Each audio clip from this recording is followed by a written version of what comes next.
David Menzies for Rebel News here in London, Ontario. Well, folks, as the tyranny ramps up when it comes to COVID-19 and the eclipse of our freedoms, well, freedom rallies are springing up all over the country and indeed all over the world. Recently, we just had Pastor Henry Hildebrandt of the Church of God speak. Warning, censorship. The solution to this is not in Parliament, is not in the Supreme Court, but a uniting of the people under godly leadership. This is what we actually need. Stand together against division and hatred. Say no to segregation. A house divided cannot stand. And of course, the wonderful Dr. Julie Ponesse. We live in a scientific and political echo chamber with no obvious escape hatch. How do we get out? How do we break the silence? Well, we need to get a little bit noisy. In fact, we need to get an awful lot noisy. Huge ovation for both of them, and many of the people here are assembling to march through London. And of course, as usual, we don't see anybody from the mainstream media here. I guess there's something more pressing to cover in Little London today than this, and I guess if they don't cover it, that means it didn't happen. But we're here to deliver the other side of the story, and we'll talk to some of these people and see what they're doing to try to reclaim their freedom in this day and age of tyranny. So thank you everyone for showing up here today. Thank you everyone who came to the front. Thank you for showing your faces. Thank you for being brave. And thank you knowing that we're heading to something beautiful. It's going to be challenging. It's going to be hard. But all amazing things come with some growing pains and challenges. But together, this beautiful community, we're going to get through it. And we're going to be okay. So much love to all of you here in London. I think now we're starting our march. I love you all, and thank you for supporting me over this past year. Couldn't have done it without you. Oh, Canada, we stand on guard for thee. Oh, Canada, we stand on guard for thee. Right, let's march.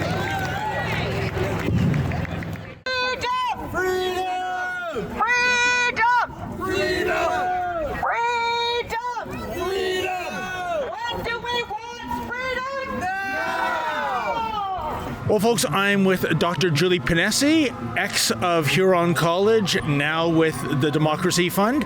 And, well, first of all, Dr. Ponesse, what's it like to come back to your area where you taught ethics, only, of course, until that fateful day when you were frog marched out for not complying. What does it feel like to be back here?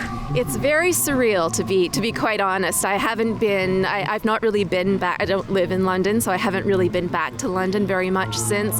I just actually drove through campus on the way here to the rally, and there are students walking, and I'm not allowed to go there, by the way. I'd be charged with trespassing if I went on campus. You're kidding me. You're charged with trespassing. I did. But I noticed that there are all these students are walking around, no other person in sight, and you can only see their eyes because they're fully masked. And I'm confused about what the immunological reasoning is for that, and I'm devastated because of the fear that they must be living in, you know? Freedom! Freedom! Freedom! Freedom! Woo! Leave our kids alone! Leave our kids alone! In my opinion, the most evil lie would be what they're claiming, what COVID is, and what people need to do to avoid it or whatever. It has segregated the population so bad. It has taken the choice, the medical choice for people away. To me, that is a lie when you say that.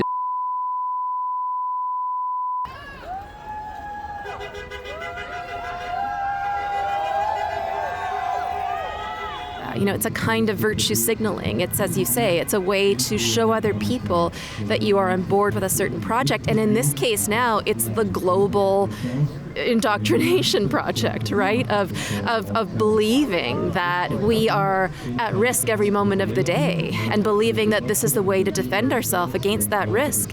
And to have gotten to the point where those are the two things we believe is so surreal and so devastating. Why do the vaccine companies not want,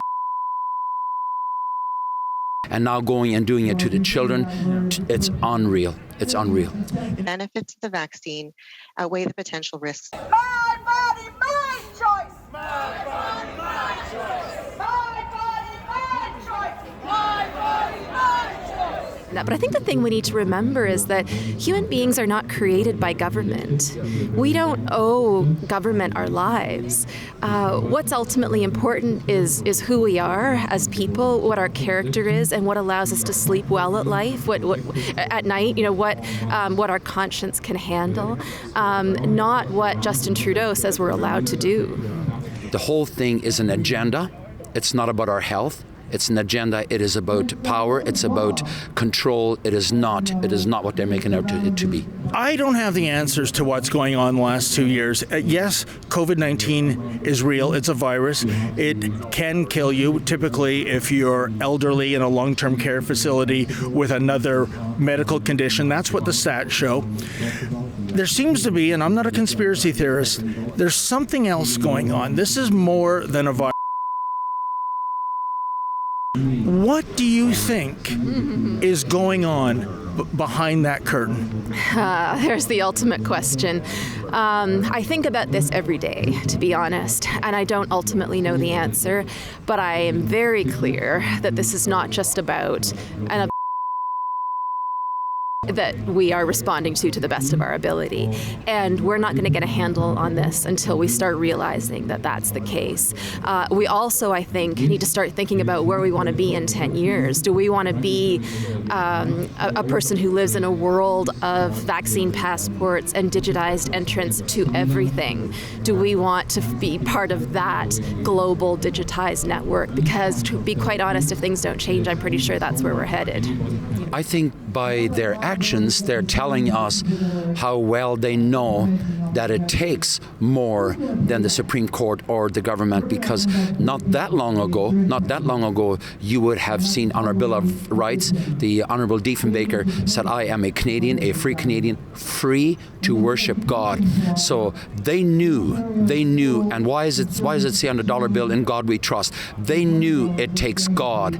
They knew that. And what is happening right now, our leaders are doing the opposite. They want to get away from that. They don't want the churches to have God above them. They don't want the churches to obey God rather than them. To us as Christians, to us as churches, it confirms that we must do that, and we will do that by God's grace. Idea is adopted by just 10% of the population. This is the tipping point when ideas, opinions, and beliefs will be rapidly adopted by the rest. 10% is easy.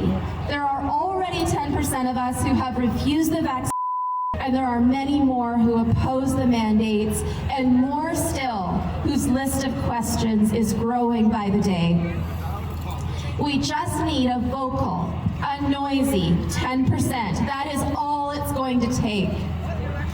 We don't have the luxury to fly under the radar anymore, to remain silent. This is the moment to say, that's far enough. This is where I draw the line. To close with the Bible scripture, Psalms 133 verse 1.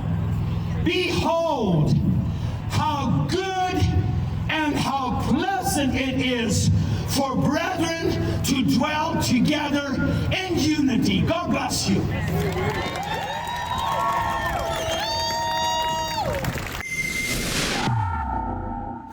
Can you imagine what's happened to our once great Dominion? Mandatory vaccine passports, get the jabs or lose your jobs, and not even get employment insurance.